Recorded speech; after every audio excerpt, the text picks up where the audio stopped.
Alors, quelles sont les applications de l'Internet? Aujourd'hui, nous avons beaucoup d'applications sur Internet. Nous pouvons, beaucoup de personnes ici, certainement, quand vous faites vos opérations, maintenant, vous avez des mails ou des SMS. Et donc, vous pouvez même consulter votre solde sur Internet. Beaucoup de personnes peuvent le faire. Aujourd'hui, nous avons le commerce électronique. Nous avons les courriers électroniques, le commerce électronique, la vente, l'achat sur Internet. Ça, du moins, ça a Lomé, beaucoup de personnes le font aujourd'hui. Nous avons les courriers électroniques, donc l'envoi des mails, la réception des mails. Donc, nous avons aussi les forums sur Internet. Nous avons l'Internet des objets. Alors, l'Internet des objets, peut-être que je vais dire en un mot ce que c'est. Aujourd'hui, nous avons des... Je peux rester chez moi parce que j'ai une connexion à la maison et je peux allumer ma télé juste avec une commande vocale de Google, par exemple. Je dis à Google, allume-moi la télé, allume-moi la musique, allume-moi tel ou tel appareil.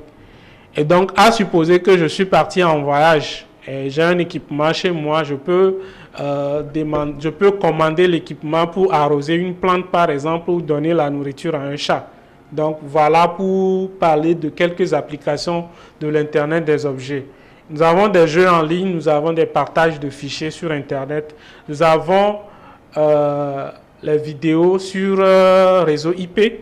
Donc, aujourd'hui, nous pouvons faire des webinaires, des conférences en ligne sans nous déplacer. Nous pouvons également téléphoner via Internet. Et nous avons le World Wide Web. Je vais profiter pour parler du World Wide Web, le web ou la toile comme nous aimons l'appeler. En fait, c'est une application aussi de l'Internet. Donc, ce n'est pas l'Internet. Quand nous allons sur Google, nous allons sur les moteurs de recherche où nous faisons nos recherches, là, nous sommes en train d'utiliser le web. C'est-à-dire que la plus grande bibliothèque qui puisse exister. Donc, il y a des serveurs un peu partout qui ont des ressources que nous pouvons consulter à tout moment, et ces ressources sont disponibles dans ce que nous appelons le web. Donc, nous allons sur Internet pour faire les recherches, etc. Donc, c'est une application du web, une application de l'Internet. Peut-être que déjà, si vous avez des questions, je ne sais pas si vous pouvez commencer par les mettre dans le chat. Et là, je ne serai pas seul à répondre. Peut-être que les autres intervenants, orateurs pourront aussi aider à répondre à ces questions. Alors, de ces domaines ou bien de ces applications que nous venons de voir, nous pouvons facilement dire que nous, en tant que chrétiens ou en tant qu'Église, nous pouvons utiliser ces applications-là pour atteindre des objectifs du royaume. Je vais appeler ça comme ça. Parce que nous pensons que le Seigneur a mis ces outils à notre disposition pour que nous puissions les utiliser pour sa gloire.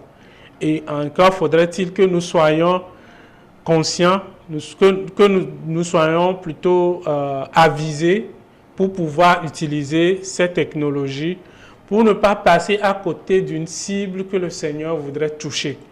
C'est une parenthèse, peut-être que je vais développer cet aspect-là un peu plus tard. Alors, au niveau toujours des applications, aujourd'hui nous voyons des applications de la technologie ou de l'Internet au niveau de l'administration et la gouvernance. Il y a quelques semaines, il a été annoncé que désormais les casiers judiciaires, nous n'allons plus nous déplacer, aller dans nos villages ou dans nos lieux de naissance pour pouvoir les faire. Donc en ligne, on pourra faire nos casiers judiciaires. Et beaucoup d'opérations aujourd'hui, vous pouvez faire beaucoup d'opérations en faisant T-Money ou Flouze et en remplissant des formulaires en ligne. Dans l'éducation également, il y a beaucoup d'universités qui sont en train de basculer sur des systèmes de formation en ligne dans le domaine de la santé, dans le domaine de l'économie, l'aménagement du territoire, transport, l'environnement. Et également, l'Église n'est pas du reste. Et comme le grand frère, le pasteur Elias l'avait dit tout à l'heure, coronavirus a été quelque chose qui a poussé l'Église à adopter la technologie. Heureusement que c'est bon. Est-ce qu'il faut dire heureusement? Mais quand même, on est arrivé aujourd'hui à prendre conscience que c'est quelque chose qui existe et que nous sommes amenés, nous sommes appelés à l'utiliser. Et donc, notamment, nous avons vu des églises qui ont initié des cultes en ligne, nous avons vu des églises qui ont créé leur plateforme, etc., pour pouvoir diffuser leur message, leur contenu et pouvoir toucher d'autres cibles que nous avons longtemps ignorées, c'est-à-dire des personnes qui sont sur Internet tous les jours, qui ont besoin de la parole de Dieu, qui ont besoin d'écouter la parole de Dieu. Mais nous avons longtemps préféré passer notre temps dans les murs de nos églises. Du coup, la pandémie du corona nous a poussé à aller sur ce terrain qui jusque-là, du moins en Afrique, n'a pas été trop exploité ou exploré.